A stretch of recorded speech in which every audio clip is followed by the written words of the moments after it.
നാരായണീയം ദശകം 8 ശ്ലോകം 7. കാലാഖ്യശക്തിം പ്രളയാവസാനേ പ്രബോധയേത്യാദിശദാ കിലാദൗ ത്വയാ പ്രസുപ്തം പരിസുപ്തശക്തി വ്രജേന തത്രാഖില ജീവധാംനാ. അർത്ഥം ഒന്ന് നോക്കാം. അങ്ങ് കാട്ടിക്കൊടുത്ത ആ വൈകുണ്ഠ ലോകത്തിൽ രത്നസിംഹാസനത്തിൽ ഇരുന്ന് അരുളുന്നതും കോടി സൂര്യപ്രഭയാർന്ന കിരീടം, കടഹം എന്നീ ആഭരണങ്ങളാൽ തിളങ്ങുന്നതും ശ്രീവത്സം എന്ന അടയാളം മാറിലുള്ളതും കൗസ്തുഭ രത്നപ്രഭയാൽ അരുണാഭവവും സകല ചരാചരങ്ങൾക്കും ആദികാരണവുമായ ആ ദിവ്യരൂപം ബ്രഹ്മാവ് കണ്ടു. ഗുരുവായൂരപ്പ, അങ്ങയുടെ ആ രൂപം എനിക്കും കാട്ടിത്തരണമേ എന്നാണ് നാരായണ ഭട്ടതിരിപ്പാട് പറയുന്നത്.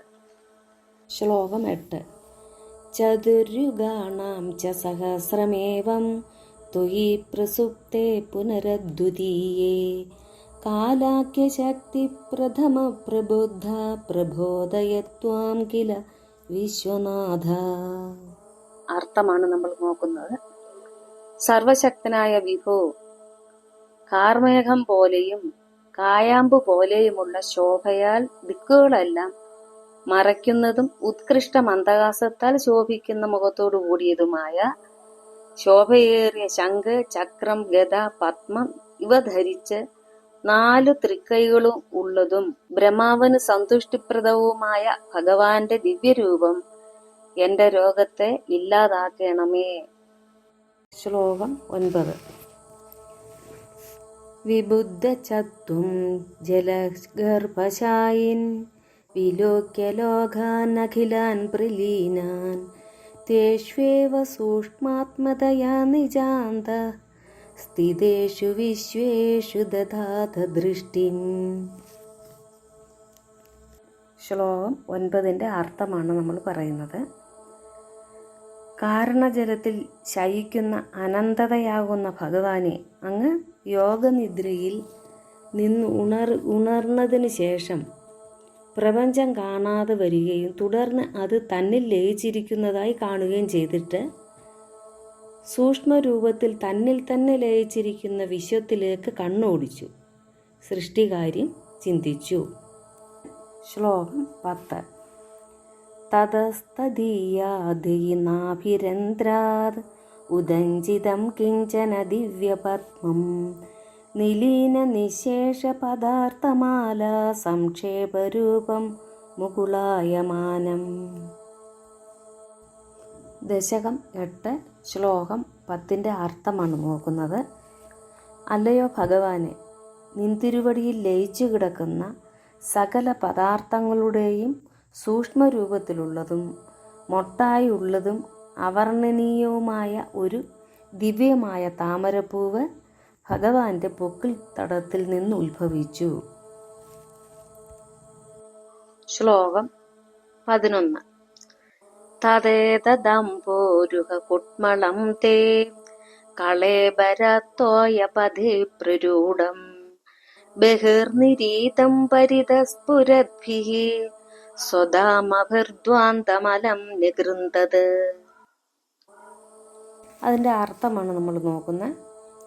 അവിടുത്തെ ശരീരത്തിൽ നിന്നും കാരണജലത്തിൽ മുളച്ചുയർന്നു വന്ന ദിവ്യമായ ഒരു താമരമുട്ട് പുറമേ വളർന്നു വന്നു ചുറ്റും പ്രകാശിക്കുന്ന തേജസ് കൊണ്ട് ഇരുട്ടിനെ മുഴുവൻ നശിപ്പിച്ചു. ജ്ഞാനപ്രകാശം അജ്ഞാനാന്ധകാരത്തെ നശിപ്പിച്ചു എന്നാണ് പറയുന്നത്. ശ്ലോകം 12. സംഭുല്ലപത്രേ നിതരാം വിചിത്രേ തസ്മിൻ ഭവദ്വീര്യധൃതേ സരോജേ സ പത്മജന്മാവിതിരാവിരാസീത് സ്വയം പ്രബുദ്ധാഖില വേദരാശി. അതിൻ്റെ അർത്ഥം നോക്കാം.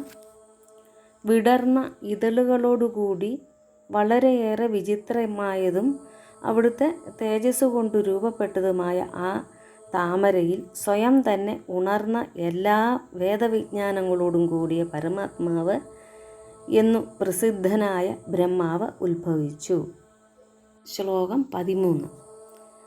അസ്മിൻ പരാത്മൻ നനുപാത്മകൽപ്പേതുമിത്തമുത്ഥാപിതപാത്മയോനിഃ അനന്തഭൂമാമരോഗരാശിം നിരുന്തി പാതാലയവാസവിഷ്ണു. ഇത് നമ്മൾ 3 പ്രാവശ്യം വായിക്കണം. ഇതിൻ്റെ ഒരു അർത്ഥം നമ്മൾ നോക്കാം.